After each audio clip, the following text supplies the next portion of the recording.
Greetings. I am the New World Order. Sometimes it seems as though it's hardly worth it. Sometimes you wonder if it's worth it, if it's worth trying, if what you do is going to do any good. It seems that things are going downhill so fast that there's no way to stop it. But I'm a believer, and although I don't really care for this world that much, I believe that there is, as Hebrews says, a city built by God without human hands that we will inhabit someday as a believer. I believe, number one, in the resurrection. I believe in the resurrection of the dead. I don't believe, in fact, I know there is a resurrection of the dead. I believe that there is historical proof, historical evidence, historical fact backing up the truth of the resurrection. And of course, there's only one man who ever rose from the dead, and that's Jesus Christ. So there is life after death. There is eternal judgment. There is justice. There is a God who is watching over all of us and whose power is greater than any mind can conceive. Yes, I'm a believer. I believe in a new world order which has been prophesied and promised by God to His people for thousands of years.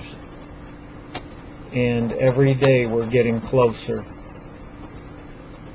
So my hope is not in this world. But I do believe that each one of us has a purpose. I believe I have a purpose. I believe we all have a role to serve. And I just want to do my part. But I have to say this. If I wasn't a believer, if I didn't believe in the resurrection, I didn't believe in eternal judgment, if I was one of these atheists, or even one of these Illuminati members, or one of the elite, one of these criminals who seem to be running things, I would be thinking that this is our moment. This is our moment in history when we are going to take control. And I honestly don't believe that a lot of these people at the top, these elite, I don't believe that they're atheists. I believe that they worship and serve the evil ruler of this world by the name of Satan or the devil. They know and believe in spiritual forces. And what I believe is that they know that they're condemned men. And they're motivated not by greed so much as they are motivated just by a basic desire to destroy anyone or anything that's good, because they feel that they are condemned men. They just want to drag everyone down with them. And maybe perhaps they were motivated at first by lust, the lust for pleasure, or the lust for money, or the lust for power. But once they gained power, and they gained money, and they gained all the pleasures that the human mind can imagine, and it still left them feeling empty, then that's when they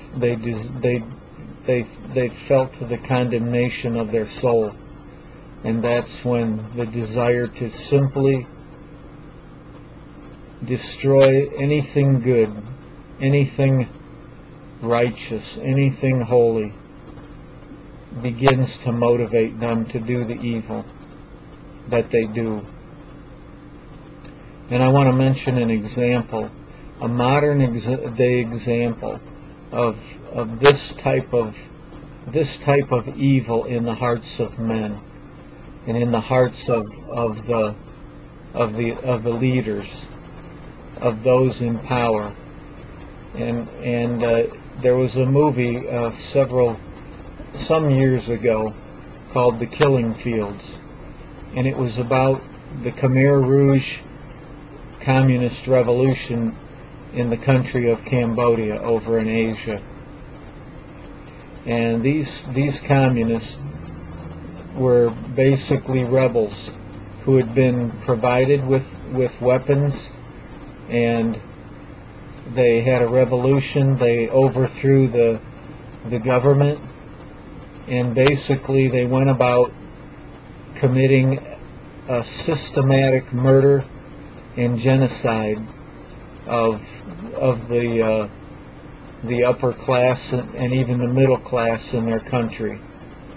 And it was just simply a bloodlust to destroy anything or anyone that they felt had anything more than they did. And I want to say this about that. The reason I bring up Cambodia is because I believe this in my heart. I believe that the elites, the powers that be, the Federal Reserve, the international bankers, the Illuminati, the Bilderbergers, whatever you want to call them, whoever they might be, the ones that are calling the shots right now in the halls behind the scenes, not in the halls of government necessarily, but behind the scenes. I believe there's only one thing stopping them from doing the same thing here that happened in Cambodia. And the only thing, the one and only thing stopping them is that the fact that in the United States there is an armed populace who would not hesitate to rise up against the government if they became too overtly dictatorial. And that's the one thing that they fear. That's the only thing they fear. So they're trying every other means to take over this country other than a direct assault against the people.